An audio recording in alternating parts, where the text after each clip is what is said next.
प्रधानमंत्री नरेंद्र मोदी जी प्रधानमंत्री पद का शपथ 8 तारीख को करेंगे। 8 तारीख को 8 जून को शपथ ग्रहण करेंगे। अभी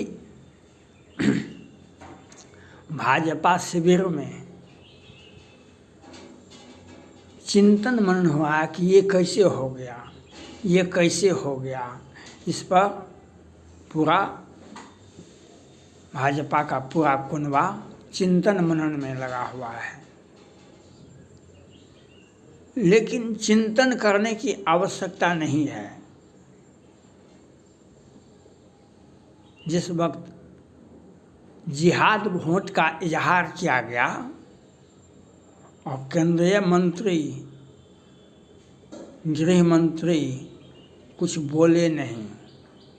आज 2 वर्षों से कर्नाटका में, मणिपुर में, महाराष्ट्र में, बिहार में, उत्तर प्रदेश में और किस प्रकार से हिंदुओं को प्रताड़ित किया गया। जातिगत गणना के लिए आवाज़ उठाई गई। ये तो प्रधानमंत्री की लोकप्रियता, सबका साथ, सबका विकास, सबका प्रयास, मोदी योगी एक है, मोदी योगी सब कुछ है तो मुमकिन है। इसी के चलते, नहीं तो मोदी जी, योगी जी नहीं रहते। जिस प्रकार से अटल बिहारी वाजपेयी की सरकार को उठा कर फेंक दिया था, फिर लौट करके शपथ ग्रहण तो नहीं हुआ। लेकिन चूँकि मोदी जी का जमीनी हक मजबूत है और उनका सहयोग है, और इसीलिए भाजपा का कुनबा बच गया और जनता में, हिंदुओं में, और ये लंबे समय तक रहेंगे। मोदी जी, योगी जी 40 तक जो जिहाद वोट का काम करते थे, बिहार से शुरू हुआ, उत्तर प्रदेश में यहाँ पर रामायण की व्याख्या की गई बिहार में, उत्तर प्रदेश में रामायण को जलाया गया। कुछ लोग भाजपा के कहते थे कि भाजपा का अयोध्या से हार गया। मुद्दा हारना तो उसे हराया गया, इसलिए हराया गया कि भाई उनकी लोकप्रियता ज़्यादा बढ़ गई, इसलिए उनको हराया गया। तो इससे क्या मतलब है? विकास किए, सब कुछ किए, चुनाव है, डेमोक्रेसी है, तो इसमें हारना जितना आम बात है। आज नवीन पटनायक जी सबसे अच्छे, इतने 25 वर्षों तक मुख्यमंत्री बने रहे, आज उनका सुफरा साफ हो गया। कहीं बहुत बड़ा घोटाला भी तो नहीं किए, कहीं कोई ज्यादती भी नहीं किए। तो ये डेमोक्रेसी है। डेमोक्रेसी में आपके दुश्मन आपको देख रहे हैं, तो कैसे हम आपके दुश्मन, कैसे केजरीवाल दिल्ली में आ गए, कैसे केजरीवाल दिल्ली में आ गए? वहाँ तो एनजीओ चला कर आए, वहाँ पर कैसे आए? नवीन पटनायक जी कैसे चले गए? तो ये सब चिंता की बात नहीं है। हमारा भाजपा का वोट का आधार हिंदू है और हिंदुओं को बचाने का प्रयास नहीं किया गया, इसीलिए भाजपा की हार हुई। और एक तरफ से ममता बनर्जी हिंदुओं को, आदिवासियों को प्रताड़ित करता रहा, और देश में गृह मंत्री अमित शाह जी, राज्य मंत्री, ये तो अब चुनाव हार गए।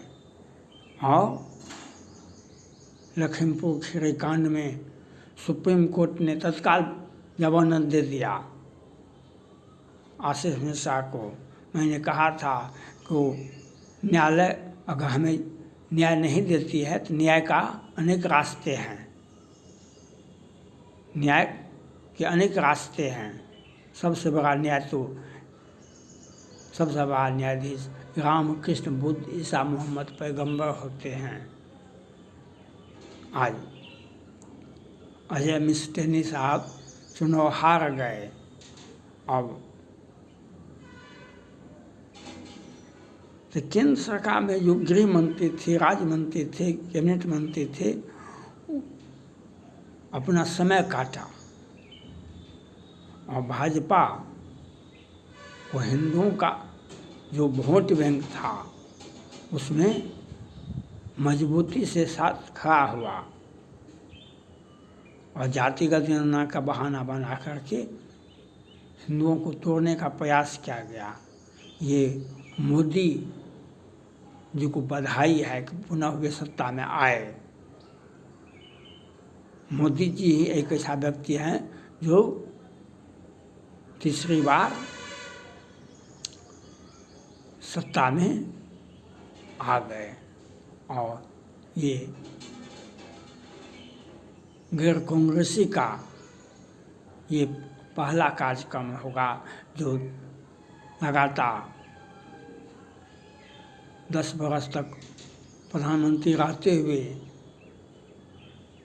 आगे भी रहेंगे और 40 तक रहेंगे। मैंने पहले कहा था, जो लोग कहते थे 14 वाले 24 में शपथ ग्रहण नहीं करेंगे, 14 वाले 24 में शपथ ग्रहण नहीं करेंगे, मैंने कहा था 14 वाले 40 तक शपथ ग्रहण करते रहेंगे। 24 में भी शपथ ग्रहण हुआ, 29 में भी होगा, 34 में भी होगा, आगे भी होगा और 8 बार इनको हमने वचन दिया है कि जो 8 बार प्रधानमंत्री का शपथ ग्रहण करेंगे। लेकिन हमें जो जिहाद किया गया अब उसका हिसाब किताब एक मजबूत गृह मंत्री को बनाया जाना चाहिए जो पूरे देश में, जहाँ पर ये कर्नाटका पूरे देश में कांग्रेस पार्टी ने जो काम किया, जहाँ पर उनका राज था तो वहाँ पर उनको जिहाद का परमान चढ़ा। कर्नाटका में, राजस्थान में। इसलिए यह बात नहीं है, जो आपने जो काम किया वह प्रधानमंत्री नरेंद्र मोदी जी ने जो एक विजन रखा उसका लाभ मिला और आगे भी लाभ मिलता रहेगा। हाँ,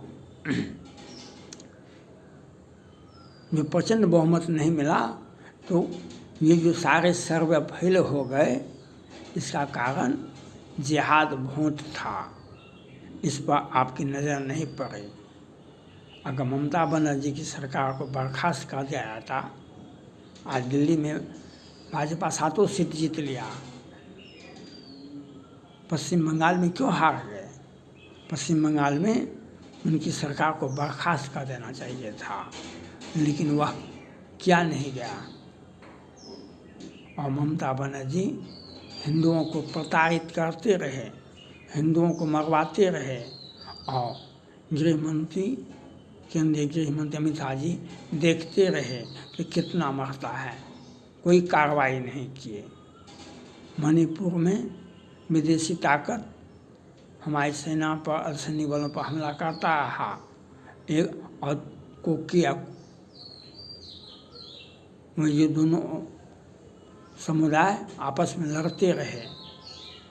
तो यह पूरे देश में संदेश गया जो मोदी जी को विफल करने के लिए सारी साजिश रची गई। लेकिन मोदी जी चूँकि राम का पूजा किए थे, काशी विश्वनाथ का पूजा किए थे, इसलिए जब आप राम का पूजा कर लेंगे, काशी विश्वनाथ का पूजा कर लेंगे, तब आपको तंग तबाह करने वाले तंग तबाह करेंगे, लेकिन आपको पद से नहीं हटाएंगे। दुख तो राम को भी हुआ था, दुख तो राम को भी हुआ था, लेकिन पद पर बने रहेंगे मोदी योगी। और बिनु छल विश्वनाथ पद ने हो, राम भक्ति कर लक्षण हो। और जिन्होंने राम को स्थापित किया, राम को स्थापित किया, उनका पद को कोई छीन नहीं सकता है। चाहे जिहाद भोट हो, चाहे सनातन धर्म को गाली दो, चाहे रामायण को जलाओ, लेकिन अब क्या होगा? जो देश विरोधी ताकत को प्रोटेक्शन देते थे, उनका हिसाब किताब तो केजरीवाल जैसे होगा। देश विरोधी ताकत को जो प्रोटेक्शन देते थे, उनका हिसाब किताब तो केजरीवाल जी जैसे होगा। यह सोचना पड़ेगा, ये देखना पड़ेगा।